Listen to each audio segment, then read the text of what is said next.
Hello and welcome back. I've been looking forward to this video. I think it's going to feel like a big step towards the completion of the project. The whole thing's been taking a lot longer than I expected. A lot of that's down to feature creep, but I want to look at binding all the peripherals together into one unified system now. So let's take a look at those and talk about what we're going to do. Okay, so I've got the core CPU here, but then spread around it, I've got the peripherals. I've got the UART, which we use to communicate, the SNES controller interface, which gives us some more interesting input for games. I've got the sound device, and I've also got the I/O circuitry that I've been working on recently. At the moment, I've just got this clock chip connected.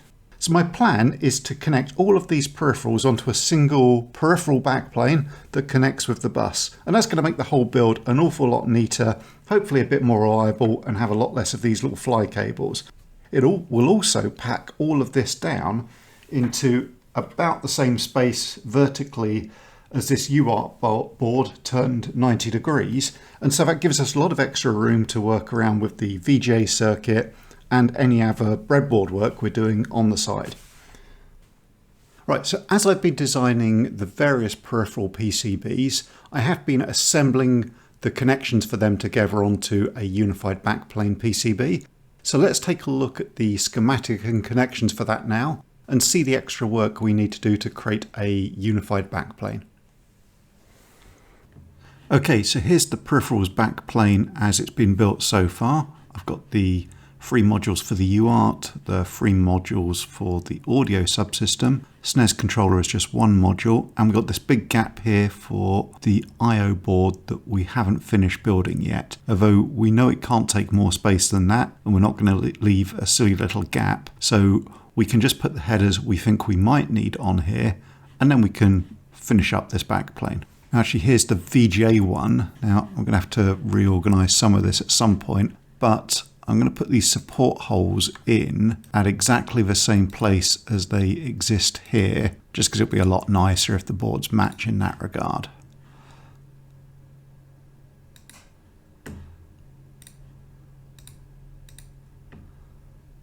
Let's move that to the silk. And then we can just use that to make sure we've got it correctly. And silk version of that can go.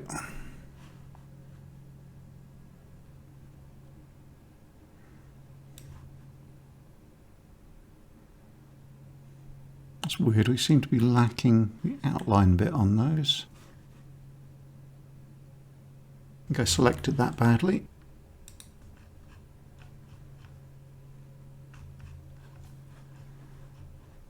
Right, now we need to work out what we're putting on here. This is going to be where the circuits we're building in the I/O series are going to go. Definitely want to duplicate those two. Now it's not device 9 we want. So device 14 is GPIO. But device 10 and device 12 load lines are currently unused.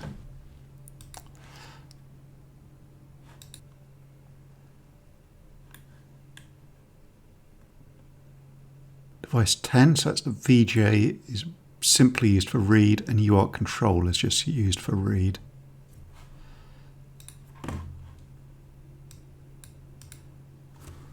And I think I want the clock and the reset line just in case we need it.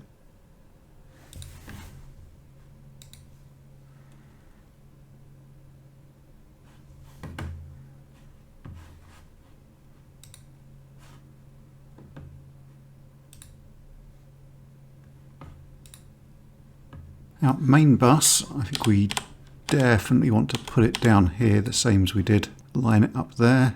Not going to make our life any more difficult for routing it. Put that up there because it's just closer to the lines we know we want.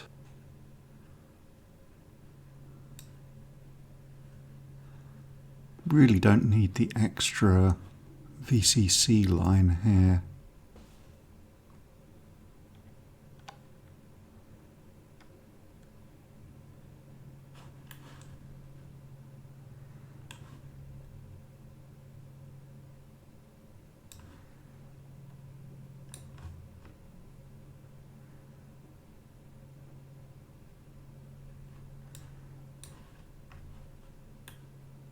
that's a reminder that the UART clock is supposed to come from the UART board, but it's not there. I actually need to add it. I've known for a while I want to update this PCB, but haven't done it yet.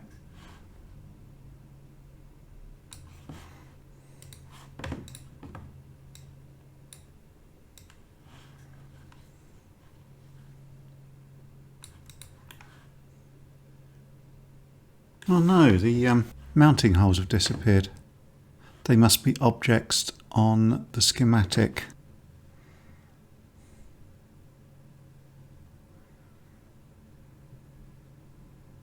Or it's possible I pasted those on and they're going to disappear the moment I do an update. So we have the same bits here. Oh, there we go. We've got 6 of them on the VGA. There's actually a simple pattern there.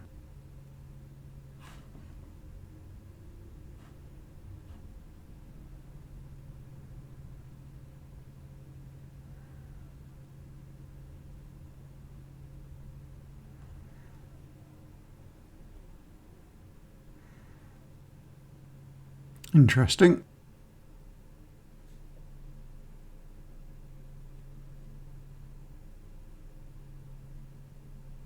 I know we're not using it, but let's make both the device line connectors have both load and assert.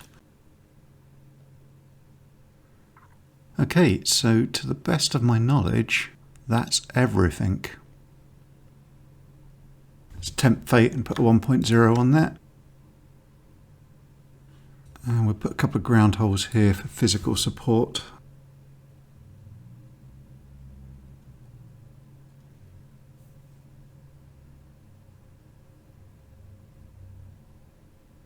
No, that was not what I intended.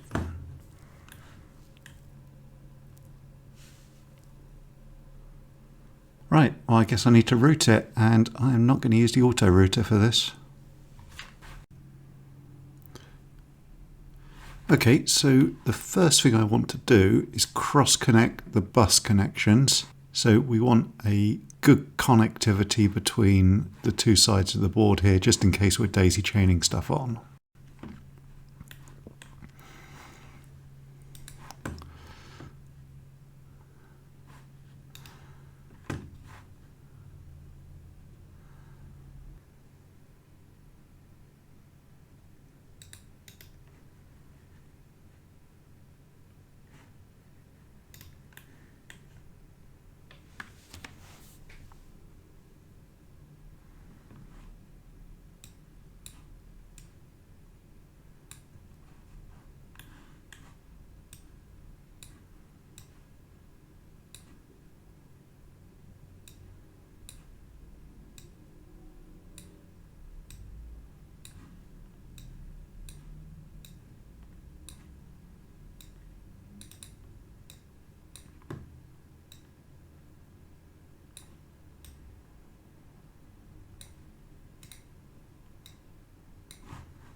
These address lines are going to get difficult. These connectors in the way that are going to cause me lots of problems. If only I could fit in 2 between pins.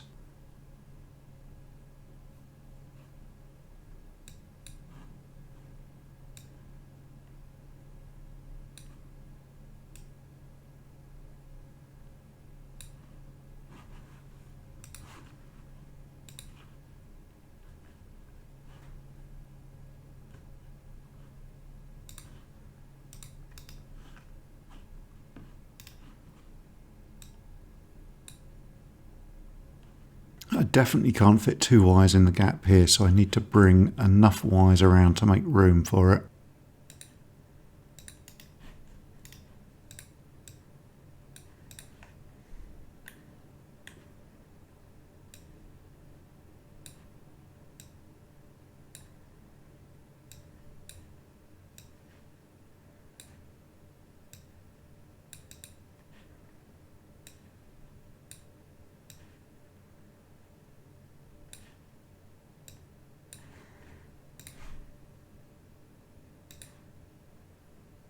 That feels quite good at this point.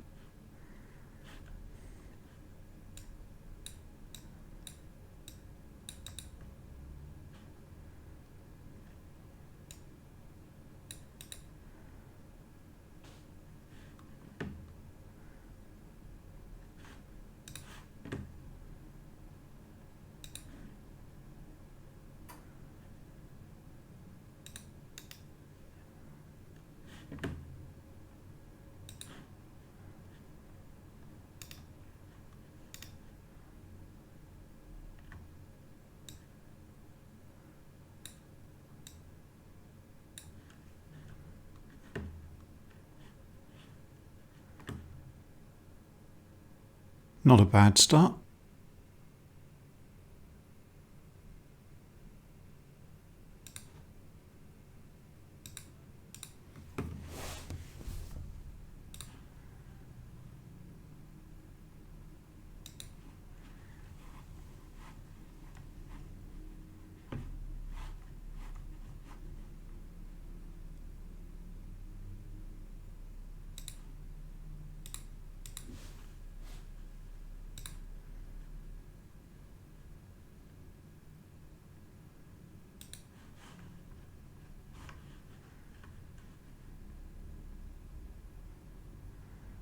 This is all going to be very tight.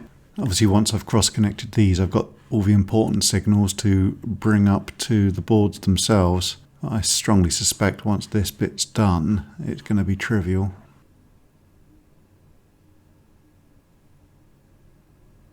Ideally, I want these wires packed slightly closer together than I can fit through one of these, which they are.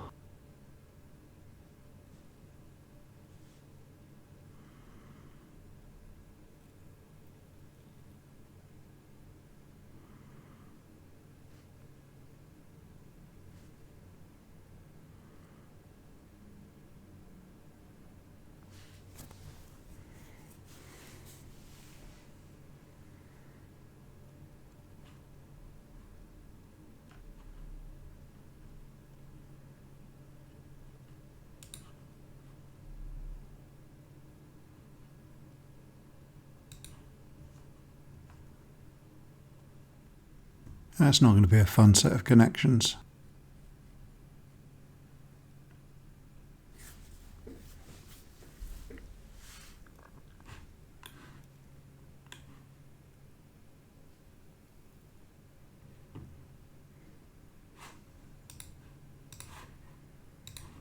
Now, hopefully I can pack all of these down a little bit tighter later on.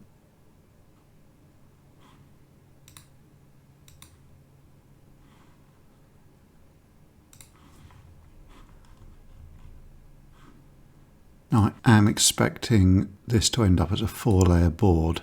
I'm just trying to do as much as possible without resorting to it. It'd be nice if the extra layers were just power and ground.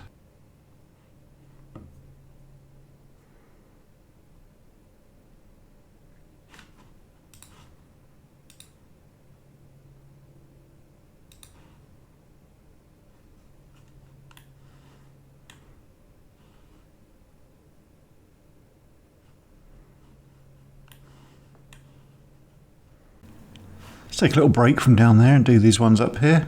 They should be pretty straightforward in comparison. Got to be careful of that had moved. Need to double check the other ones.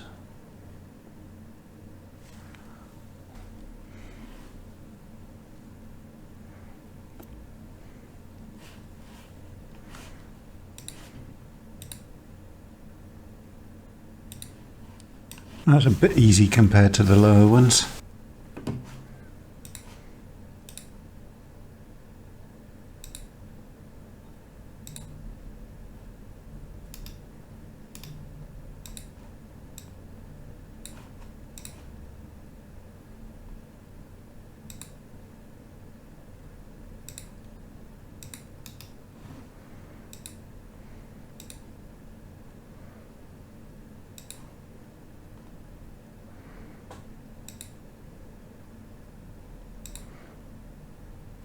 Don't think I've got a lot of choice but to take that one on a different layer.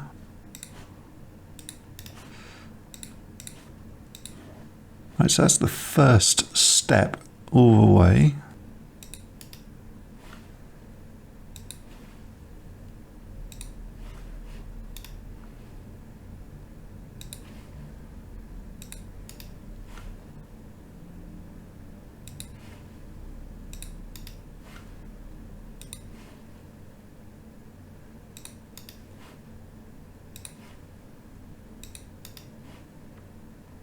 If only I'd placed these lower, it would have avoided an awful lot of this pain.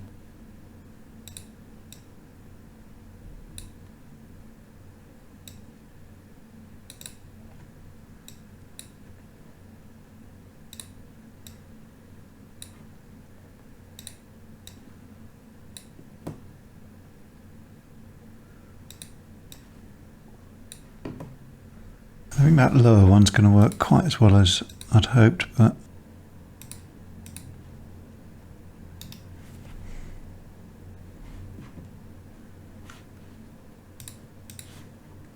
a lot less blue lines here now.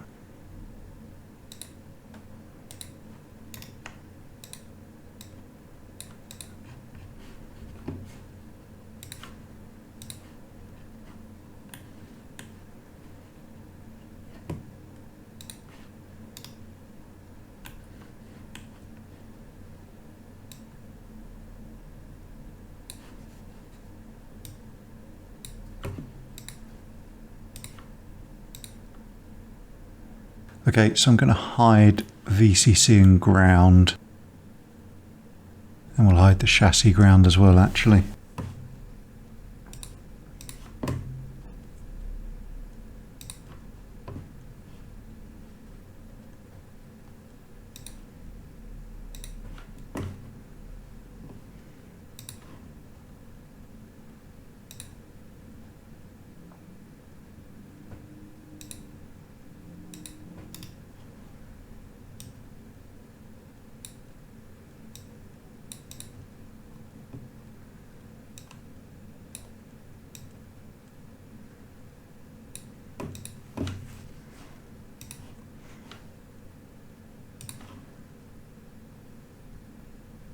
Right, that's pretty good.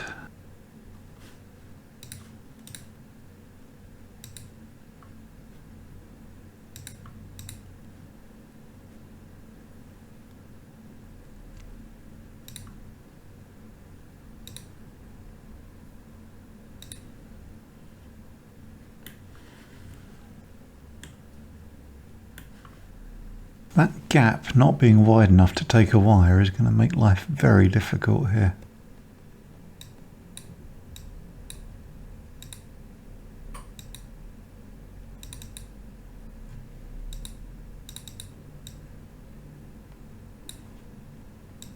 Wonder if there's a version of that with the same size pad as there. That would solve this problem.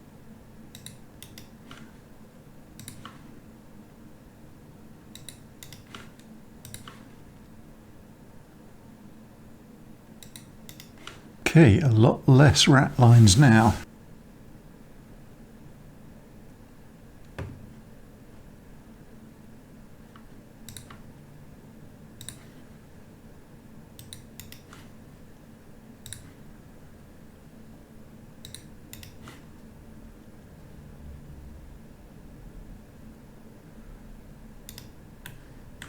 So apart from the ground lines, all of this up here is done.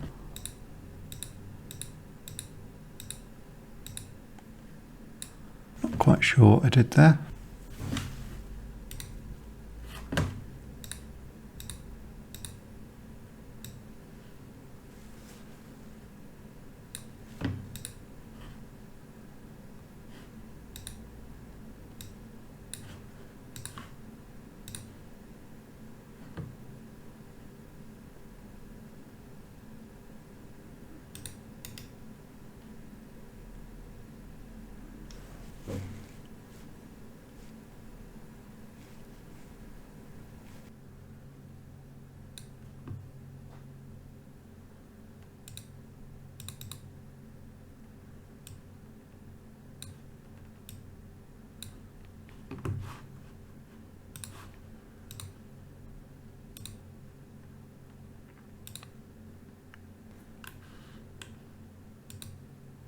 So what I'm doing with this is I'm trying to make sure that the audio lines have ground lines surrounding them.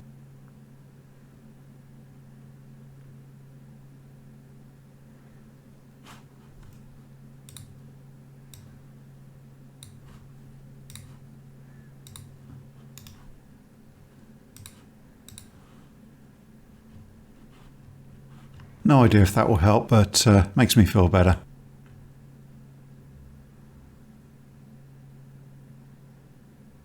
Okay, well these are really close, but that is not got any easy, straightforward connection.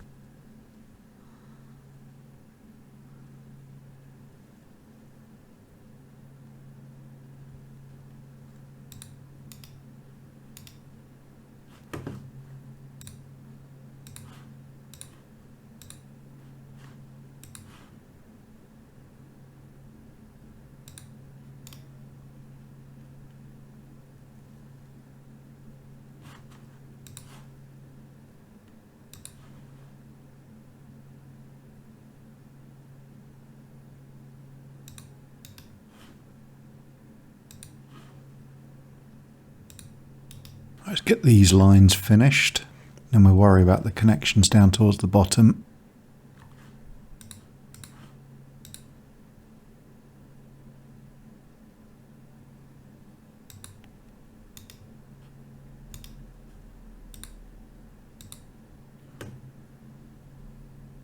Is it going to be possible to fit another one through here?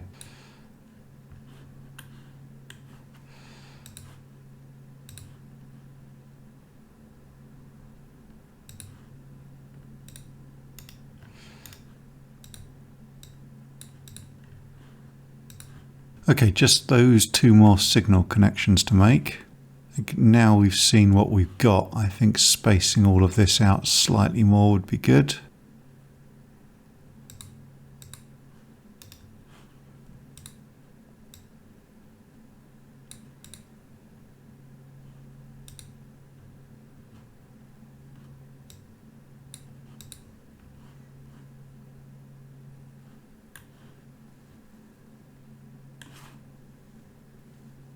Okay, so that's all of the signals done, apart from power and ground.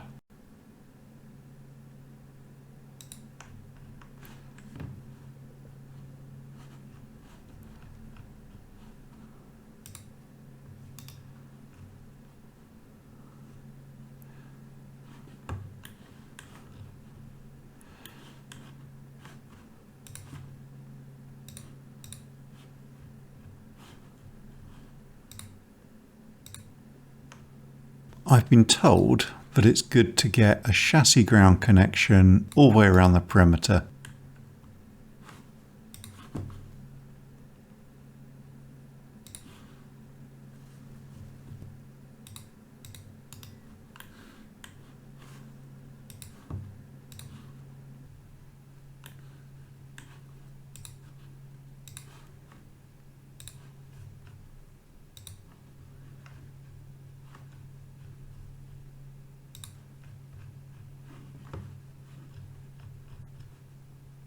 Temporarily going to turn off automatic plane rebuilding, so it does make placing these things pretty tough.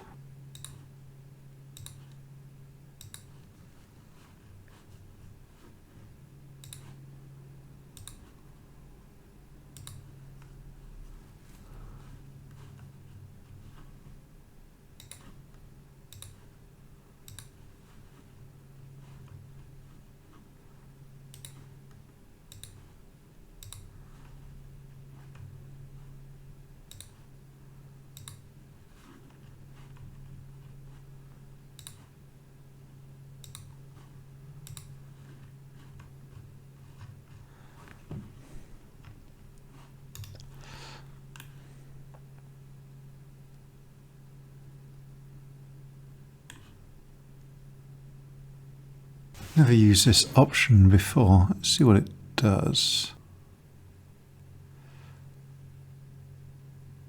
Aha!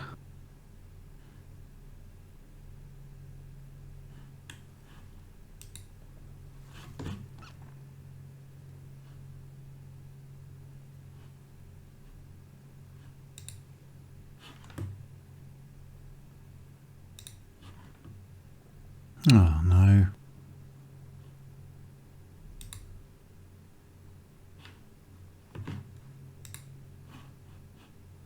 When you're placing vias, make sure it's selecting the correct net. Unfortunately, this is actually twice as many issues showing as were actually present because one via was generating 2 errors. So now we have no more DRC errors. This is going to be an interesting board.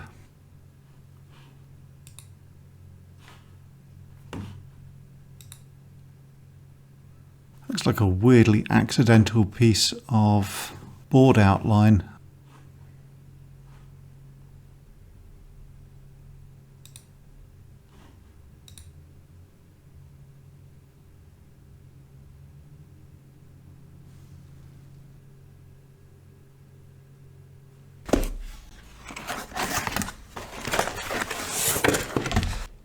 This looks gorgeous.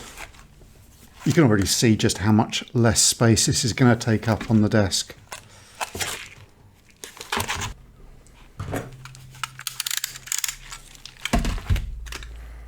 As I did before, I've got some special thanks on the back of this backplane. I'm hoping this board will last to the end of the system build now, but all the people who've been supporting me on Patrons, I do appreciate it. And at the time I made this PCB, this was a complete list of those, and the people who've boosted on Discord as well, because I think they're deserving of thanks as well.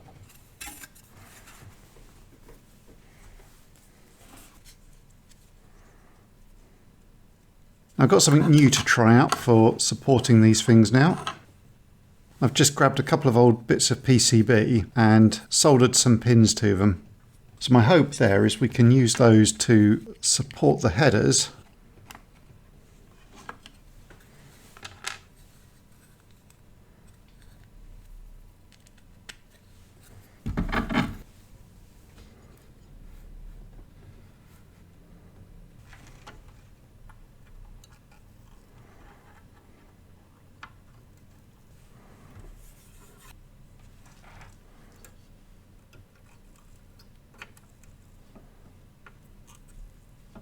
That doesn't feel too bad so far.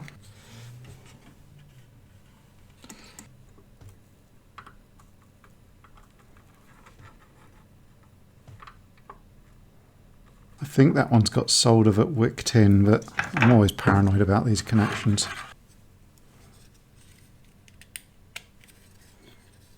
Now I think this method is working pretty well, but I do need to be careful about turning over the board if I've got more than one that aren't soldered in.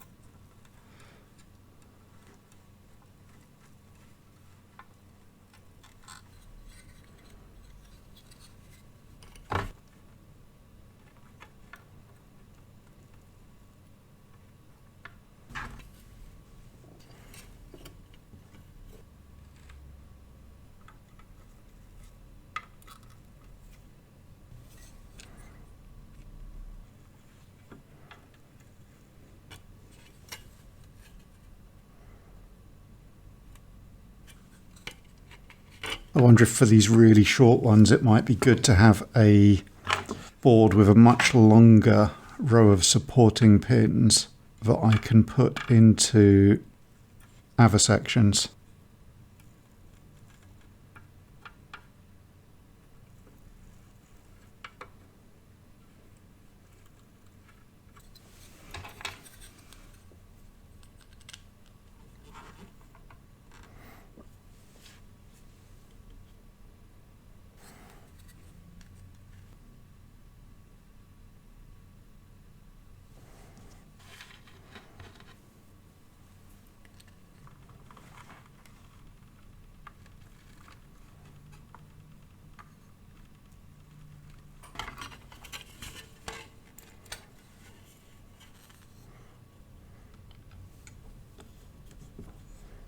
This would be a lot easier if all the boards just had one big connector. But of course, what I actually do is put the pin headers around the edge of the board to provide it physical support.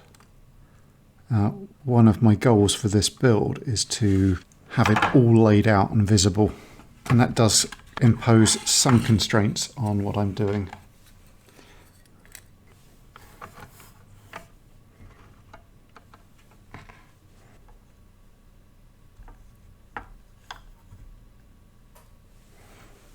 I'd have been finished on this build a long time ago if I hadn't been making videos out of everything.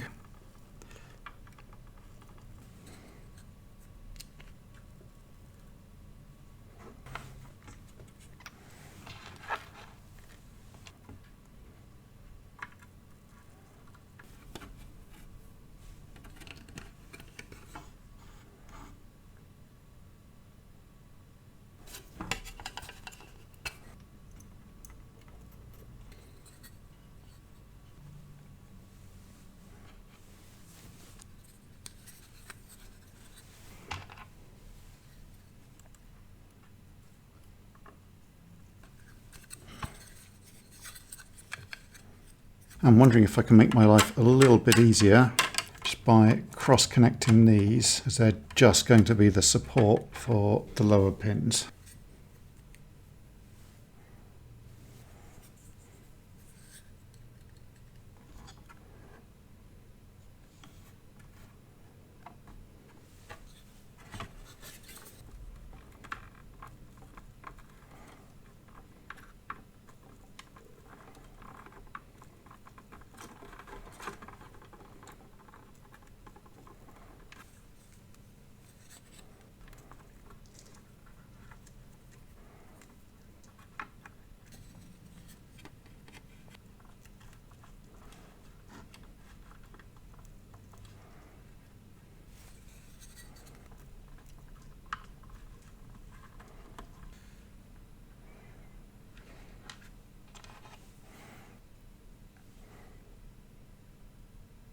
If I had longer versions of these support PCBs, I could do more like this, where I do more than one at a time.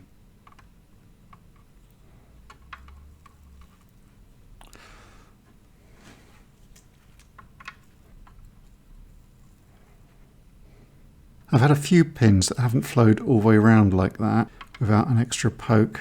Wondering if this board was just slightly more greasy than is normally the case. Or maybe I wasn't as far as I should have been.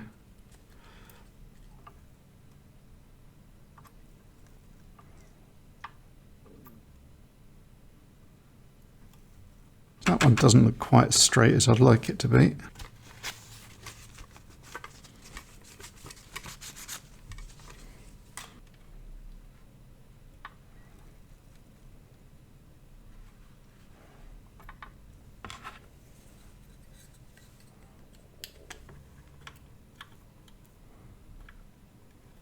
I think that single odd pin over there is something I forgot to cut a piece for.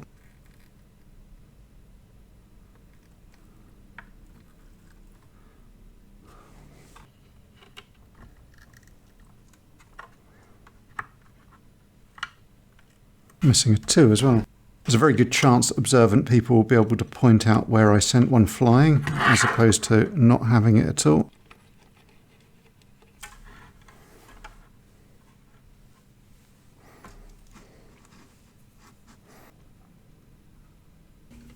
Okay, using these boards definitely helped. I'm probably going to refine the technique a little bit, but I suspect it's here to stay for a while. This looks pretty good. There is a couple that are slightly tilted, but not to a degree it will cause me massive problems. Now I need to do these big elements, but I need a short break because I've run out of time today. Ah, there was the escapee. I'm going to put one of those on to turn this over.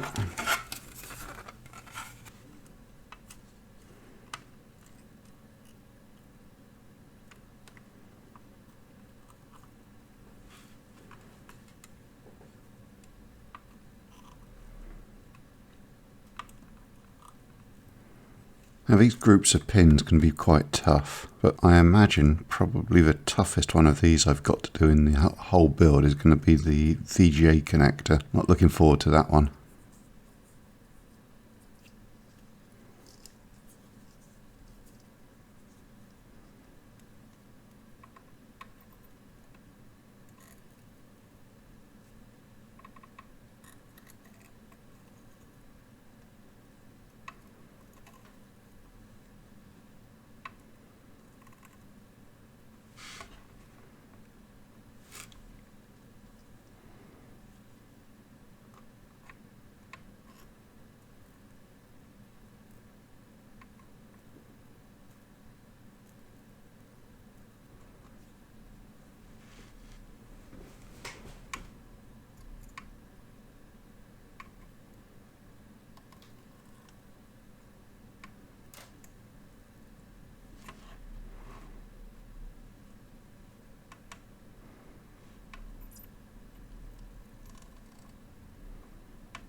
Okay, I don't think there's anything left to do apart from get the main build out, plug it in and start transferring modules over and confirming they work.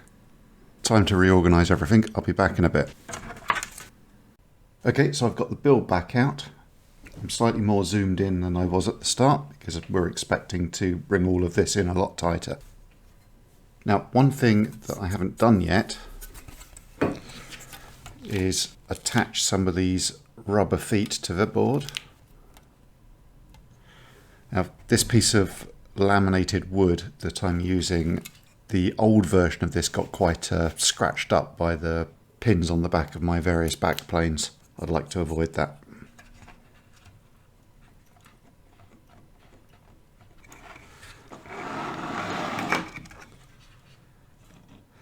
Now, obviously the peripherals backplane can go on either side because I've got the bus connectors both sides, but for now we'll put it here.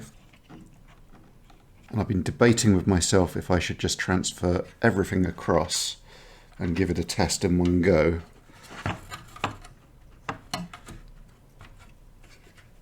Now that's the main connections. I also made these up.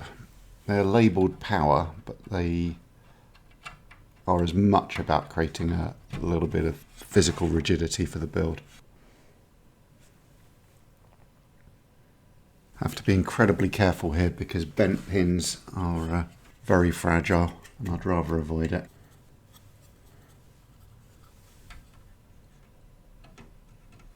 So this is the UART. There's a couple of issues here. Firstly, it's got an error on the silk screen, which I feel a bit embarrassed about. But also, because we started to use this clock on other areas of the system, I've added the pin headers here to take that as an output. But I need to add them to the PCB. So there is going to be an iteration of this board, but there's some other work that I think is going to be worth looking at the same time.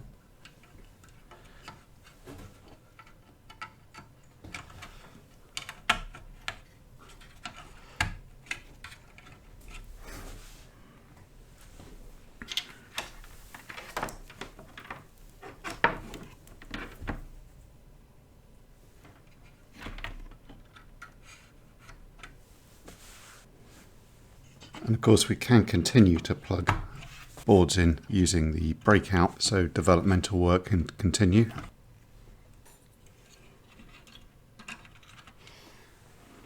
And now we have a gap here.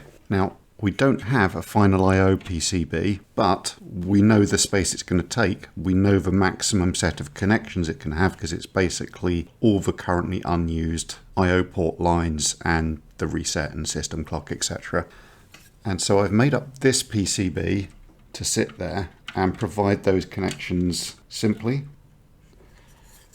And because we don't currently have a oscillator chip, I've put the headers on there that will feed it back in before we have the connection from an updated UART board. Now in theory we can disconnect the breakout board that we're currently using and plug this breadboard in here.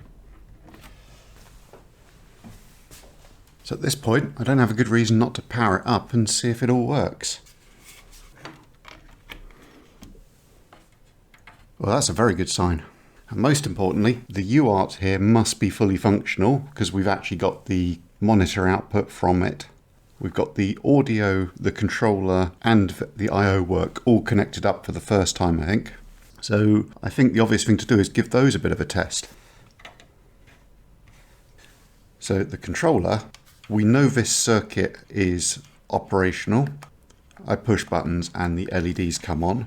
Obviously that doesn't tell us whether or not the connections back to the CPU are correct, but I did have some test code for that.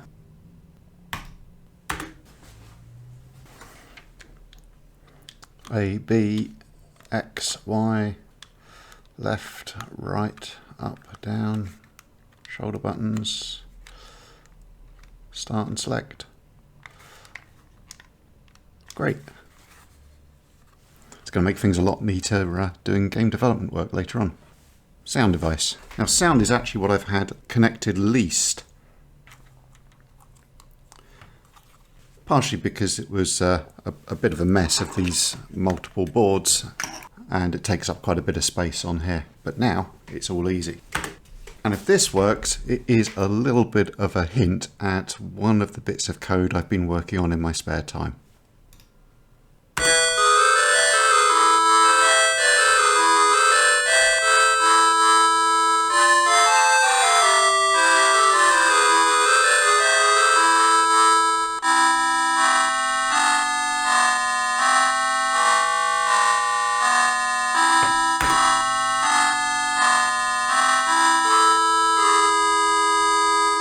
Awesome.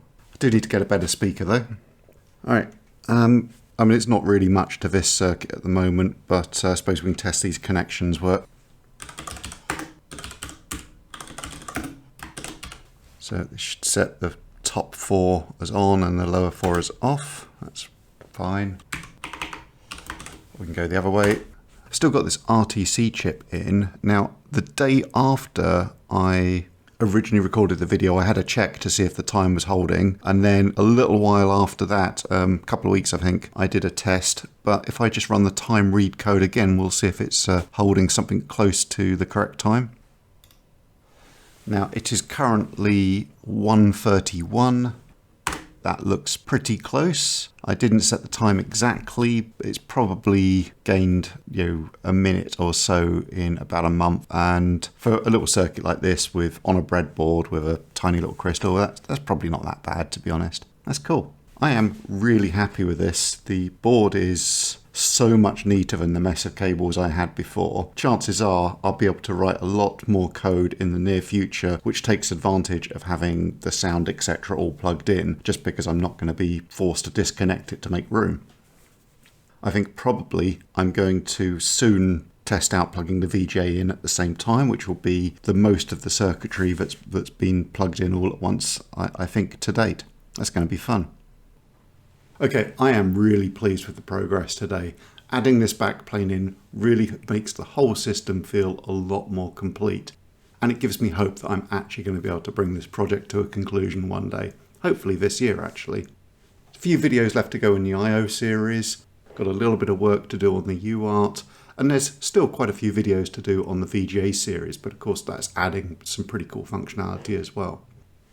Big thanks as always to my patrons and supporters. Really does help me keep going on this project, and I hope everyone's finding it interesting. I'll see you again soon. Goodbye.